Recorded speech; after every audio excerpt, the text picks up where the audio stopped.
You're listening to Life Kit from NPR. Hey everybody, it's Marielle. So every time I take a nap, it's the same routine. You know, I'm on my couch, my eyes start closing, and I decide, screw it, I'm going all in. This nap may mess me up later, but there is nowhere else in the world I'd rather be right now. And it is happening. I don't even set an alarm. And then I wake up like 4 hours later, feeling groggy, often a little sad and guilty for having slept so long, so close to my bedtime. So look, it turns out we're actually wired to take some kind of break or rest during the day, which can include naps. Our body's internal clock, our circadian rhythm, is built to have these natural dips. Whether it's because the midday sun is too hot for us hunter-gatherers to, be functioning at that time, for whatever reason, we evolved to have this little early afternoon dip.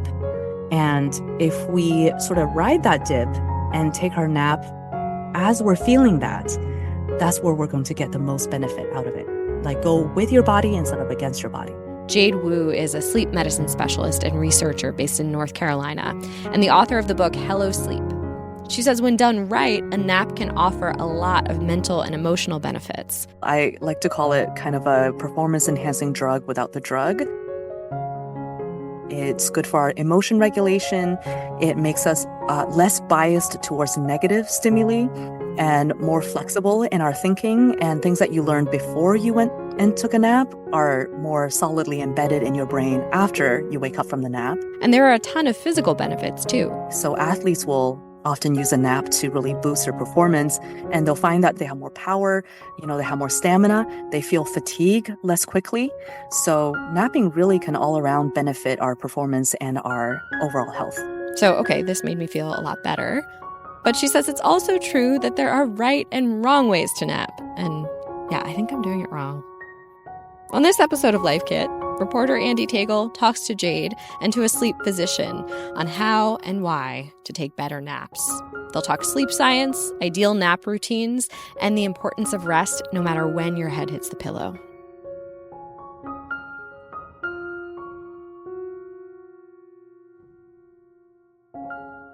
Hey, this is Elsa Chang from NPR, where we practice active listening. When we're interviewing someone, we're not just throwing out questions at them. We are listening to the answers, following up, trying to make sense of things so that you have an opportunity to be an active listener too. Keep listening with NPR.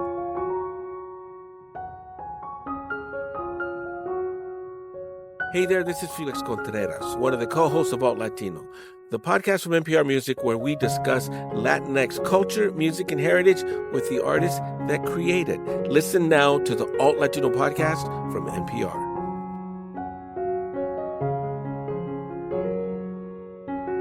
Instead of scrolling mindlessly, engage mindfully with the NPR app. With a mix of on-demand news, stories from this station, and your favorite podcast, you can relax without shutting off your brain. Download the NPR app today. Takeaway 1, naps are supplemental sleep. Okay, to start, fellow sleepyheads, let's quickly go over some basics. Like, what even counts as a nap?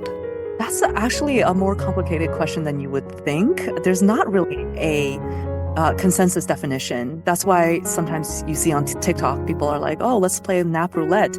Is it going to be a 30-minute refresher or is it going to be a 4-hour journey to the astral plane? Who knows? Let's go. Again, that's sleep psychologist and researcher Jade Wu.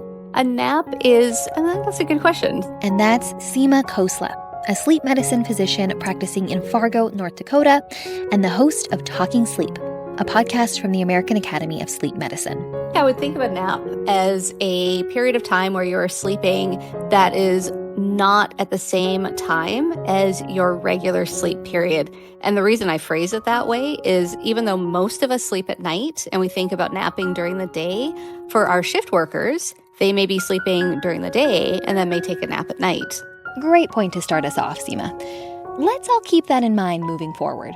Jade, anything to add? So I don't want to make it seem like, oh, naps are so awesome that you should just take, quick naps all day long and not worry about your nighttime sleep, because Nighttime sleep is still the bedrock of when you get your deep sleep and the restorative continuous sleep that your body really needs. So I would start by prioritizing locking down nighttime sleep. And then on top of that, think of napping like a bonus. Got it. So, just so we're all clear here, a nap should be a supplemental short period of sleep, an appetizer, or napetizer, if you will, to your full course sleep session. That combined should help you achieve the 7 to 9 hours of daily sleep recommended for most adults. Now, why do we crave naps? Let's go back to that natural dip in energy. The timing of our sleep is based on 2 drives. The first is our homeostatic sleep drive, also known as sleep pressure, which builds from the moment you wake up until the moment you go to bed. The other is your circadian rhythm. You probably remember this from science class or any of the other many great Life Kit episodes on sleep. But if not, here's a quick refresher. Your circadian system is a network of clocks, billions of clocks. Like most of your cells have clocks, your organ systems, your hormonal, rhythms have clocks. Everything in your body runs on a clock. And all of these clocks are overseen by a master clock in your brain. And this master clock can do its job the best when it knows what time it is, and it can sort of keep time on a consistent rhythm. So all of our internal clocks have that natural dip in energy. But the thing is, everyone's rhythm is a little bit different, which leads us to takeaway 2. Naps are not for all. Yes, siestas are sweet, but they're not always the answer, or always possible for everyone. So let's check in to make sure you even need a nap. Tell me, are you sleepy or are you tired? Tired and sleepy are due to different causes, and therefore they require different cures. Sleepy is pretty straightforward. Your eyelids are heavy, you're yawning, you're like, oh yeah, I could fall asleep pretty quickly, pretty soon. But tired? Tired is everything else. Maybe you think you need a nap, but really you're just feeling unmotivated at work or fed up with your partner. Maybe you're anxious about finances or need a fresh air or more light, or maybe you're just dehydrated. When we make that distinction, then we know where to look for the cure.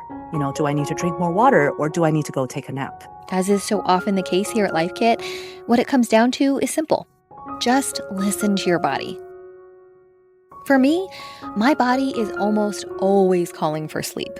I hit a quick snooze just as often as I can. For others, naps might not be desired or even possible at all. Back to that internal clock. Not everybody has to nap and not everybody can nap. Some people's circadian rhythms just are so strongly tuned in such a way that, we do not sleep during the day. We only sleep when it's dark at night, and that's perfectly fine. So maybe your internal master clock is set to run on a straight 8 hours of sleep through the night. Or maybe you're more like me and are wound for a disco nap just about every day. Knowing which you are can help you plan accordingly. And that may change over time too. Our sleep needs, in broad terms, we think 7 to 9 hours, but there's some variability. And we've all experienced that where you sleep for 10 hours or 12 hours when you're not feeling well. Just as we, sometimes if you haven't done a whole lot during the day, you haven't been really physically active or mentally active, maybe you don't need as much sleep that night. Now, it's important to note that there are also people who shouldn't take a nap. Like if you suffer from insomnia or other sleep disorders, experience poor quality sleep at night, or if you are somebody that struggles to fall asleep at night, then perhaps avoiding the nap is the right advice for you. So if you have any concerns about your sleep, definitely consult your doctor before making changes to your sleep schedule.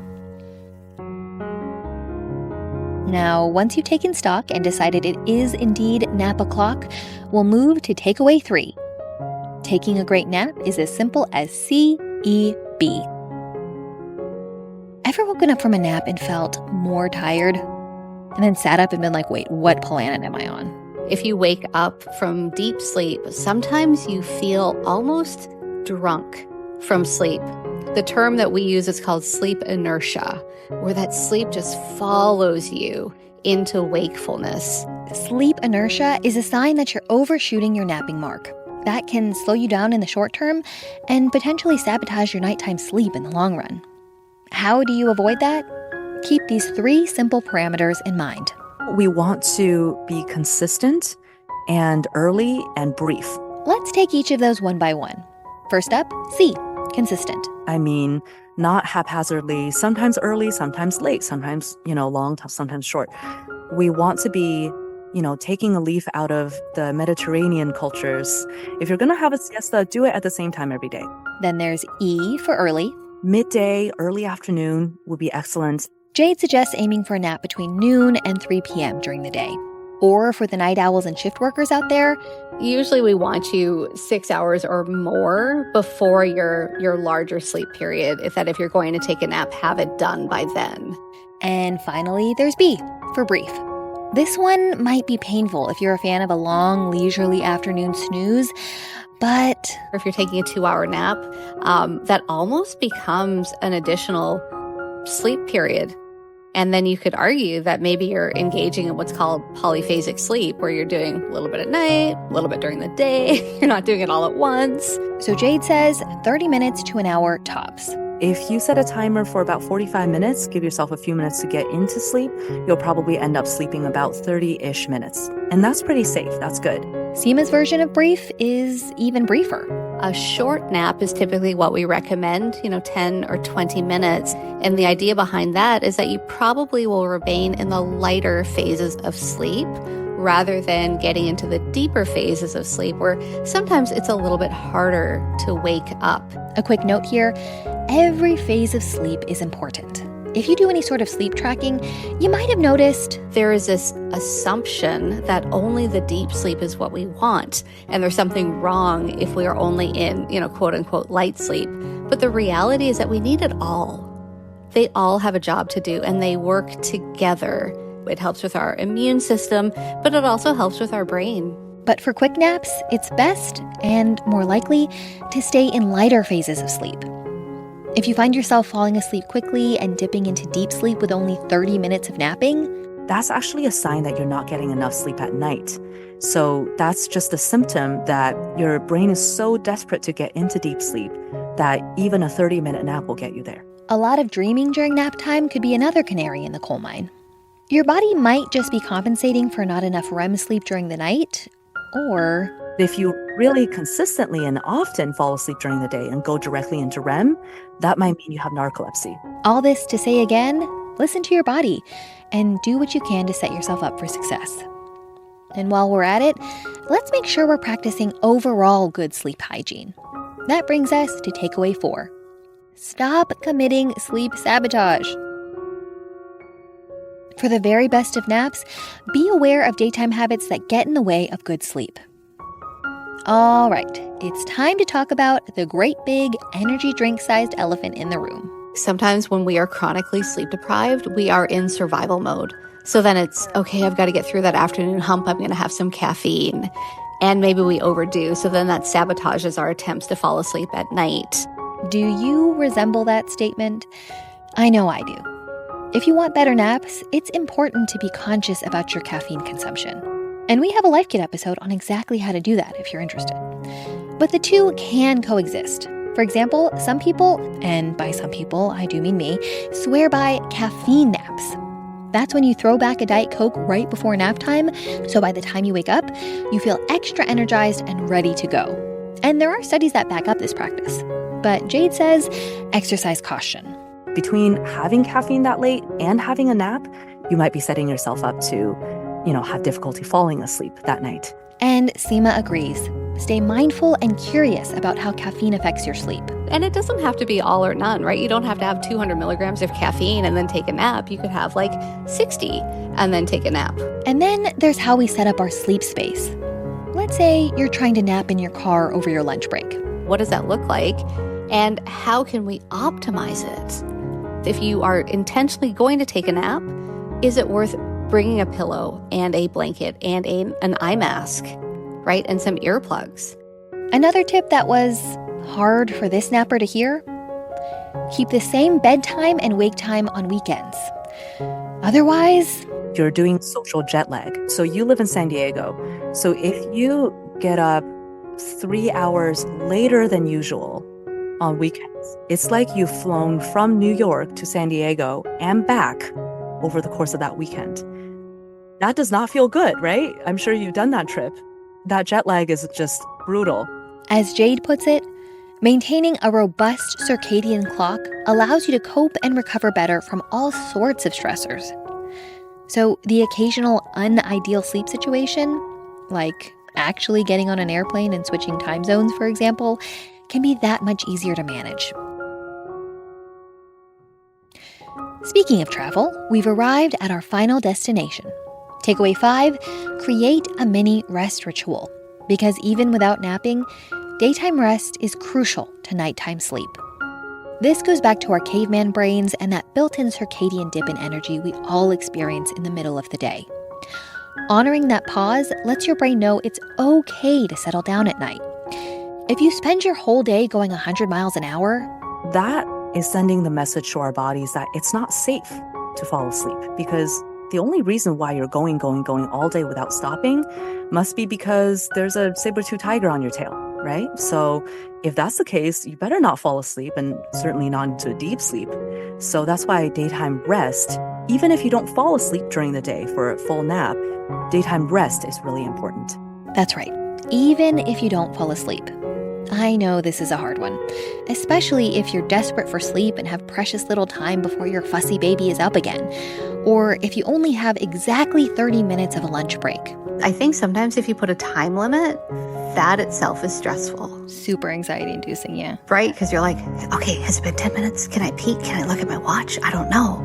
And so The fix is to reframe your thinking around your rest period. To start, some rebranding could be helpful. Like, what does it take exactly to achieve a power nap? I think it's because we say it's a power nap. Okay, well, just declare it. Declaring Yeah. it makes it so. I like think that. so. I think so, because I'm not sure that there has been any rigorous study on it. And I think it's more because we believe that it restores us. So whatever the duration of time is, a short amount of restorative sleep that makes us feel better afterwards. Okay, simple enough. I'm declaring all my naps moving forward, power naps. So option 1, fake it till you make it. Option 2, maybe you don't have to sleep at all. If I fall asleep, great. If I don't fall asleep, also great. But what I'm not going to do is check my email, scroll through social media, do chores, or do any of those things that further overstimulate me.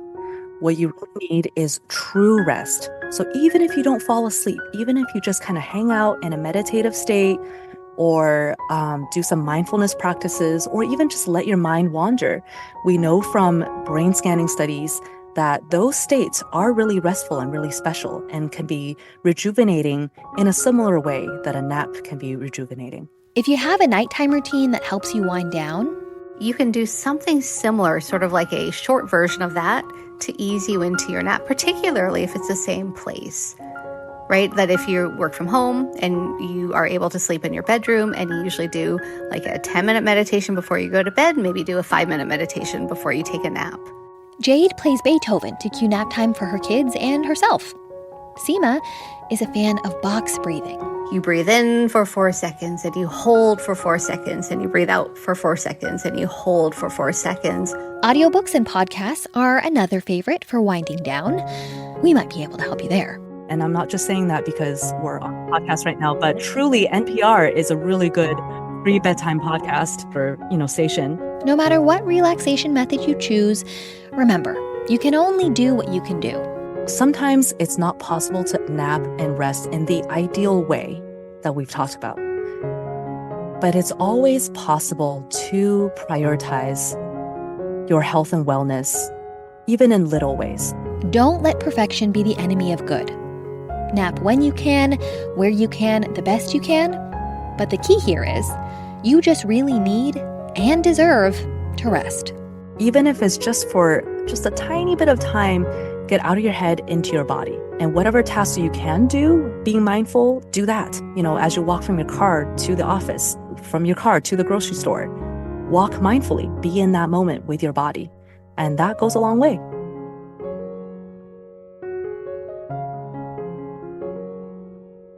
Okay, let's recap. Softly and slowly, just in case any of you are using this podcast to settle down for your early afternoon snooze. Takeaway 1. Naps are supplemental to your nighttime routine, not a replacement. Takeaway 2, not everyone needs a nap. So if it's not happening, don't stress it. Takeaway 3, aim for naps that are CEB, consistent, early, and brief. Takeaway 4, stop committing sleep sabotage. For the very best of naps, be intentional about all of your sleep. Takeaway 5, daytime rest is crucial for nighttime sleep. Even if a nap isn't possible, make time for a daily ritual of rest.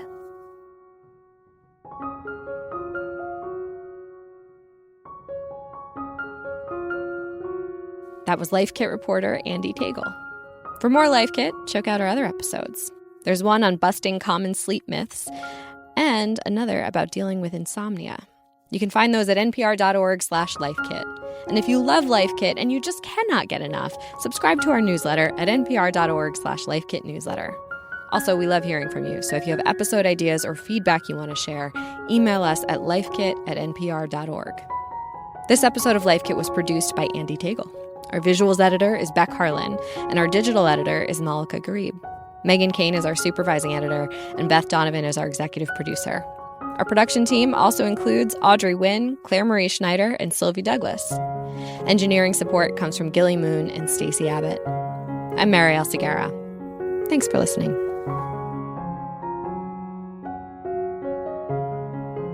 Cool, time for a nap. Bye. Need to stay up to date on all the news but just can't find the time? Try NPR's new Up First newsletter. You'll get important stories, critical developments on breaking news, and perspectives on hot topics that you're totally free to pass off as your own. Sign up at npr.org/upfirstnewsletter. Hey, it's Aisha Roscoe from NPR's Up First podcast. I'm one of thousands of NPR network voices coming to you from over 200 local newsrooms across the country. We bring all Americans closer together through free and independent journalism, music, politics, culture, and so much more. The NPR network. What you hear changes everything. Learn more at npr.org/network.